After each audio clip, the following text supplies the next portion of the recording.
Manohar Indigenous Medical and Natural Research Hospital hiti chun hichilai muncho kaga phawin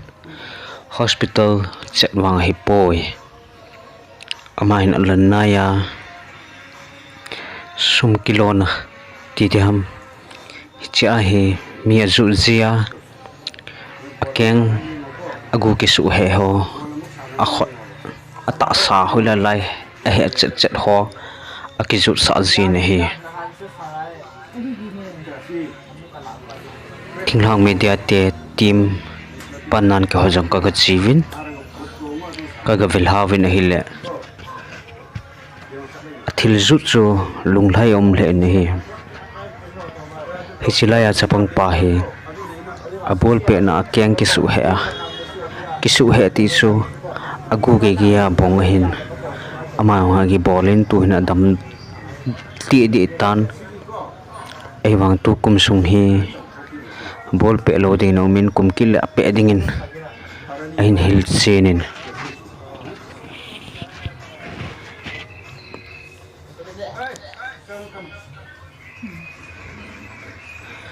athil bol dan hi le lung lai lai omin ama hi akithopi hi achapa to ama to agoma mili hi be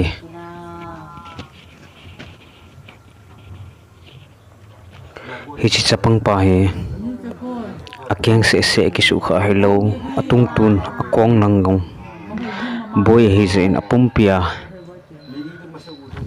full servicing tiridan hintin gari lang panga ke seile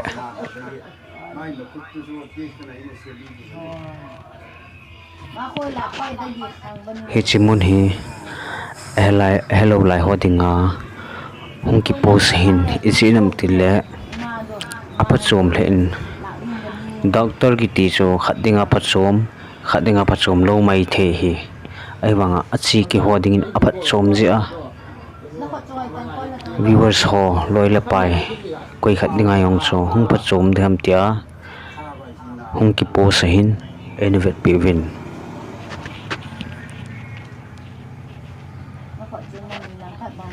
asumjong tampon ke ho ka chi wachan mi khana 350 align he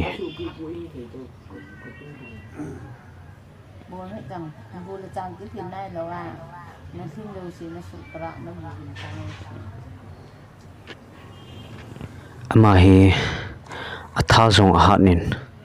ahuti sa mi le alut jenin anup na hi za chom be he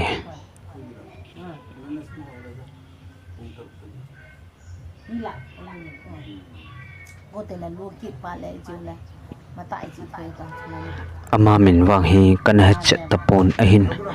ama chapa min hi rosana kitin rosan yongkun mi hilji hi hichi mi na mi jenna ahin pasal se ki bol hilovin numai jong akizul sa thein hi numi hi jong le pasal hi jong le agu chang a he adam do loi dinga idei o ma le lai hin zu jing theu hi amun hi heirok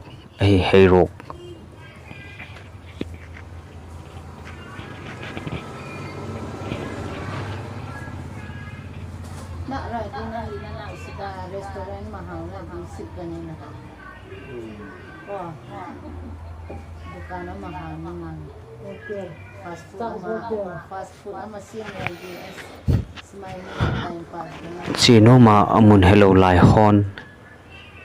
ifon chewa google map inei so ke hin lai khun an holitin heirok ti lewhan a direction so click bol lewhan jing de taye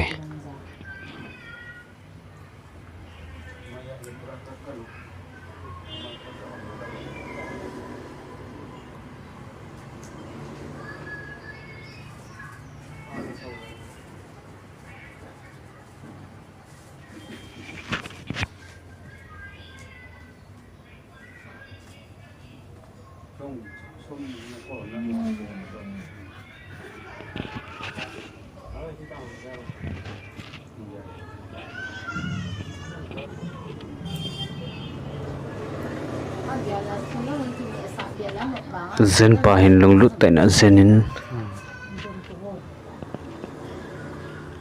min thil khat hin bol pe a lung lut ta hin bol le lung lai lai om zin a hi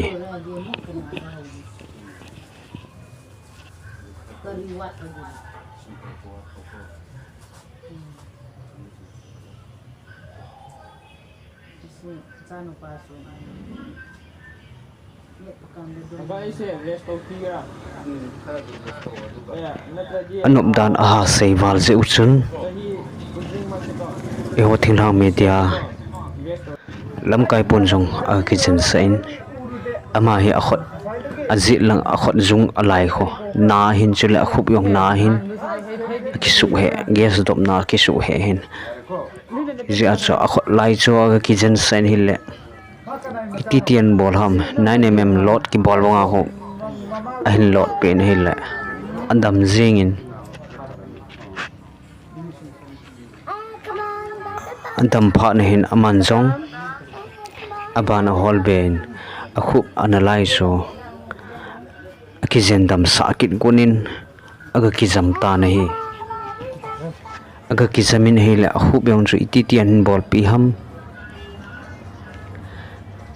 cartos lot ki bol wanga ho a hin bol pi le ahum dam zingin adame ki ti apia na dam wang hi pon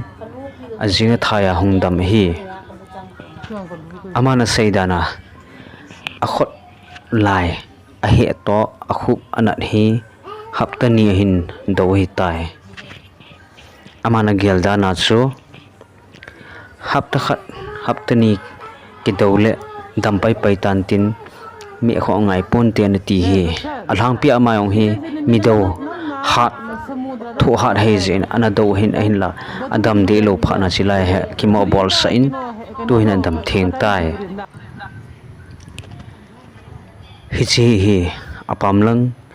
hi chilaya chu kar chu kong to naw hin khovel chu chila he kar king ho jong kho ong ki jen so hin ki offer sa kom jiwin amon ai ngawin amuni heirok bazar tu piwang om be set pon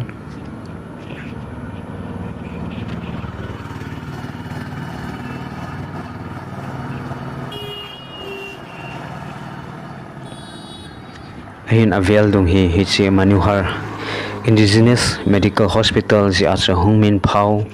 didanin omin a hi